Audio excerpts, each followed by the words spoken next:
about fetal circulation. Before discussing fetal circulation, we should know the anatomy of the heart. The heart is about the size of a closed fist. The adult heart weighs about 220 to 260 grams and it is divided by septums into two sides, right and left. There are two chambers, two upper chambers and two lower chambers. The two upper chambers are called the atria and the two lower chambers are called the ventricles. There is an opening between atrium and ventricle, like the opening between the right atrium and right ventricle. This is called the tricuspid valve, and the opening between the left atrium and left ventricle is the bicuspid valve.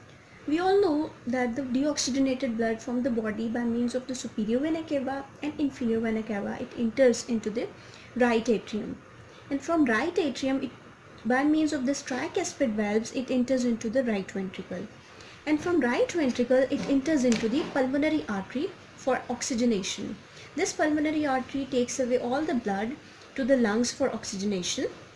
After oxygenation, the oxygenated blood by means of the pulmonary veins, it enters into the left atrium.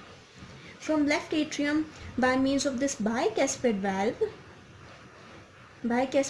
it will enters into the left ventricle. From left ventricle, the blood will enters into the aorta, and aorta will distribute this oxygenated blood to the different parts of the body. So this is a normal anatomy of the heart, the functioning of the heart. The placenta is the source of oxygenation, nutrition and elimination of the waste for the fetus. There are several temporary structures in addition to placenta and umbilical cord that enables the fetal circulation to occur. These includes ductus venosus, foramen ovale, ductus arteriosus and hypogastric arteries. Ductus venosus, which connects the umbilical vein to the inferior vena cava, foramen ovale, which is an opening between the right and the left atrium, ductus arteriosus, which leads from the bifurcation of the pulmonary artery to the descending aorta, and the hypogastric arteries, which branch off from the internal iliac artery and become umbilical artery when they enter the umbilical cord. Now we'll discuss the fetal circulation. The fetal circulation take the following course. The oxygenated blood from the placenta, it enters by means of this umbilical vein in the fetal circulation, and it divides into two.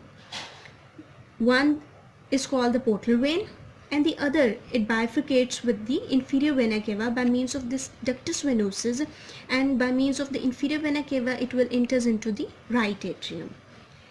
This oxygenated blood that has been entered by means of this inferior vena cava into the right atrium, it will move into the left atrium by means of an opening which is called foramen ovale.